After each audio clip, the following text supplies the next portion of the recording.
নমস্কার। আমাদের আজকের আলোচ্য বিষয় 29 মার্চ শনি মহারাজ কুম্ভ রাশি অতিক্রম করে মীন রাশিতে গোচর করছেন বা সঞ্চার করছেন এবং তার ফলে কর্কট রাশির জাতক জাতিকারা কিভাবে প্রভাবিত হবে, কর্কট রাশির জাতক জাতিকাদের জন্য কি ধরনের ফলাফল তৈরি হচ্ছে। 29 মার্চ শনি কর্কট রাশি সাপেক্ষে আমাদের কিন্তু এই যে সিরিজটা চলছে, যে শনির যে মহাসঞ্চার, শনি মহারাজের যে মহাসঞ্চার মীন রাশিতে, এটা কিন্তু সম্পূর্ণ রাশি ভিত্তিক আলোচনা। তো যাদের কর্কট রাশি অর্থাৎ যাদের মুন সাইন হচ্ছে সাইন ক্যান্সার, যাদের চন্দ্র রাশি হচ্ছে কর্কট অর্থাৎ চন্দ্র যাদের কর্কট রাশিতে রয়েছে, তাদের জন্যই কিন্তু আজকের আলোচনার দিক বা মুখ্য বিষয়বস্তু হচ্ছে কর্কট রাশির জাতক জাতিকারা। তো শনি মহারাজ কর্কট রাশির নবমে সঞ্চার করছেন, অষ্টম অতিক্রম করে নবমে। সুতরাং অষ্টম ঘর থেকে শনি প্রস্থান করছেন এবং 8th হাউসের স্যাটার্নকে আমরা কখনোই খুব একটা ইতিবাচক পজিটিভ শুভ বলে থাকি না। ঢাইয়ার ফেজ বলা হয়। ঢাইয়া অর্থাৎ 2.5 বছরের একটি ফেজ। তো সেই গত 2.5 বছর অতিক্রম হবে, গত 2.5 বছর অতিক্রান্ত হবে 29 মার্চ 2025 এর 29 মার্চ, এবং শনি কর্কট রাশি সাপেক্ষে অষ্টম ঘর অতিক্রম করে নবমে সঞ্চার করবে। নবম অর্থাৎ ভাগ্যস্থান।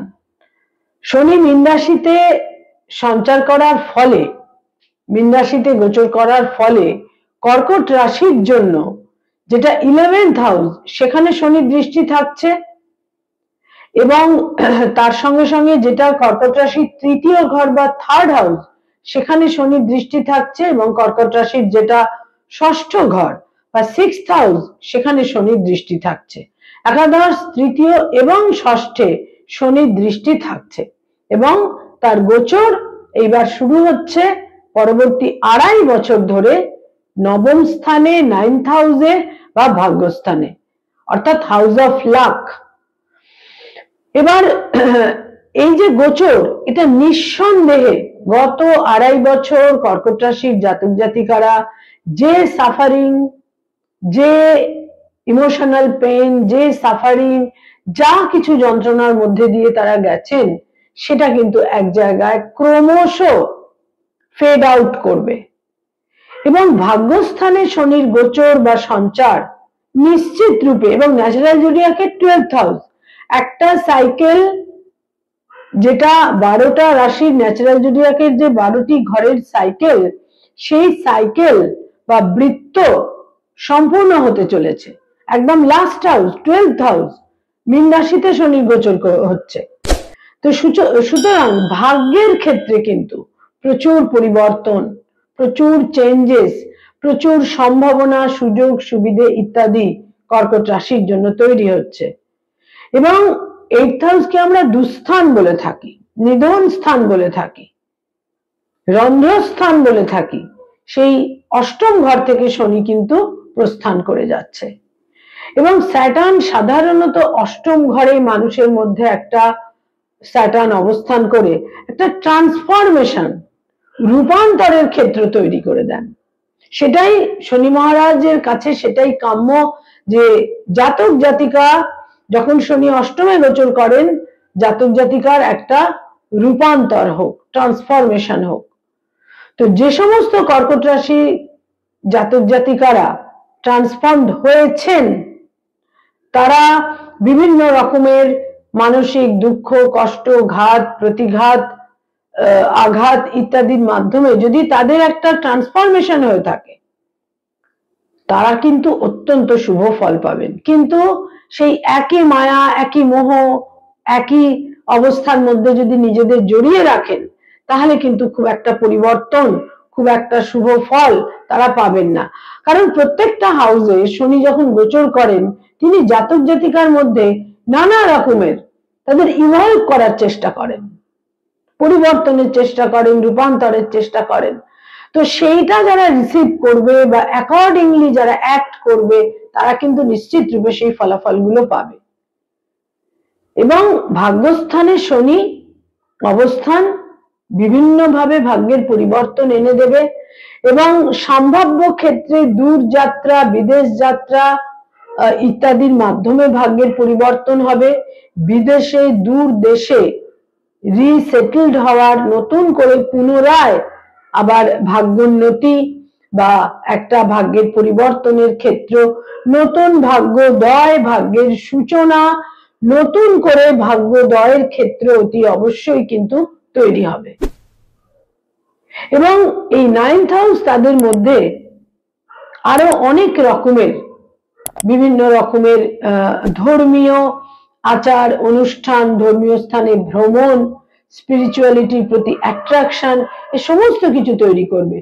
স্পিরিচুয়ালিটির প্রতি অ্যাট্রাকশনের প্রথম কন্ডিশনই হচ্ছে আসক্তি থেকে সরে আসা, মায়া, মোহ, অ্যাটাচমেন্ট, আসক্তি থেকে সরে আসা, এবং যেটা আমাদের সমস্ত দুঃখ কষ্টের কারণ। তো সেইটা সাধারণত মানুষের দেখা যায় না, এবং প্রত্যেক মানুষের একটা প্রত্যাশা থাকে। বহু জাতক জাতিকা প্রশ্ন করেন যে আমার আধ্যাত্মিকতার উন্নতি কতটা কি আছে। আধ্যাত্মিক উন্নতির সোপানটাই তো তৈরি হয়নি, মায়া মোহ অ্যাটাচমেন্টে তো জর্জরিত মানুষ। তো সেখানে এই জায়গাগুলো যদি হয় তাহলে কিন্তু কর্কট রাশির জাতক জাতিকারা সাধারণত খুব অ্যাটাচড, তারা ভীষণভাবে কোনো কিছুর সঙ্গে আসক্ত থাকতে পছন্দ করেন।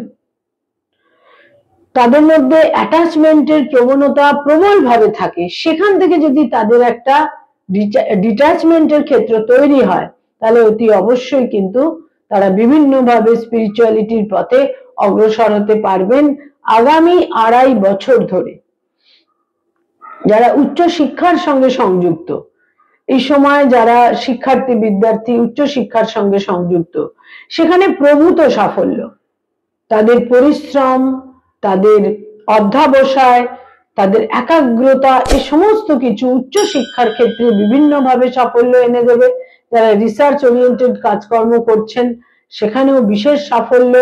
যারা উচ্চ শিক্ষার কারণে কোনো উচ্চ শিক্ষার মাধ্যমে যারা কোনো বিদেশে কোনো ইউনিভার্সিটিতে বা কোথাও কর্ম লাভের চেষ্টা করছেন সেখানেও কিন্তু ইচ্ছা পূরণের পুরো যোগ থাকছেই।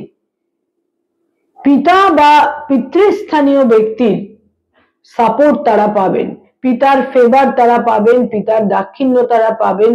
বস বা পিতৃস্থানীয় ব্যক্তির যাদের গাইডেন্সের প্রয়োজন হয়, যাদের সাপোর্টের, চলতে গেলে যাদের সাপোর্টের প্রয়োজন হয়, সেই ধরনের সাপোর্টিভ মানুষের সহায়তা তারা পাবেন।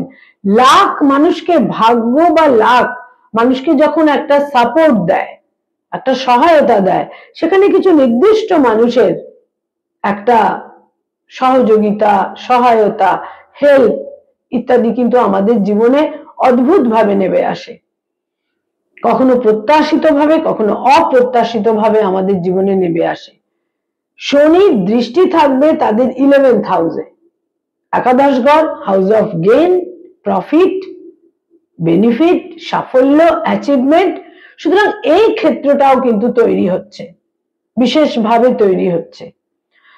অ্যাচিভমেন্টের ক্ষেত্র শুভ, বিভিন্নভাবে লাভবান হওয়া, আর্থিক ক্ষেত্রে বিশেষ শুভ ফল পাওয়া, এবং একাদশে শনির দৃষ্টি প্রভাবশালী বন্ধু বান্ধব, বয়সে বড় ভাই বোন, তাদের সঙ্গে সম্পর্কের উন্নতি, তাদের সাপোর্ট, সহযোগিতা ইত্যাদিও কিন্তু তারা নিশ্চিত রূপে পাবেন।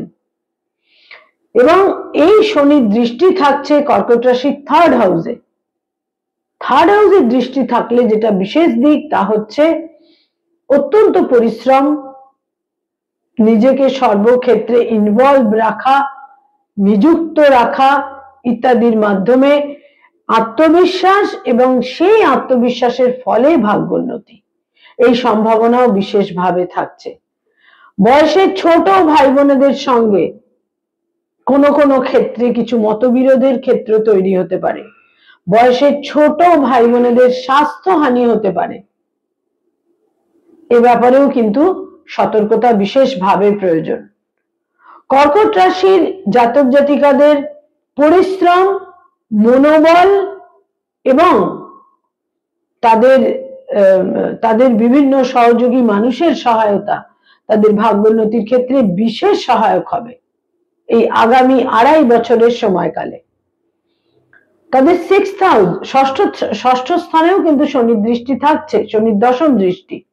এর ফলে ষষ্ঠ স্থানে বা সিক্সথ হাউসে দৃষ্টি থাকলে যেটা প্রথমেই খুব গুরুত্বপূর্ণ তা হচ্ছে কিছু রোগ ব্যাধি যদি তাদের বিব্রত করে থাকে সেখানে সুচিকিৎসা, ব্যাধি থেকে মুক্তি পাওয়ার সম্ভাবনা তৈরি হবে।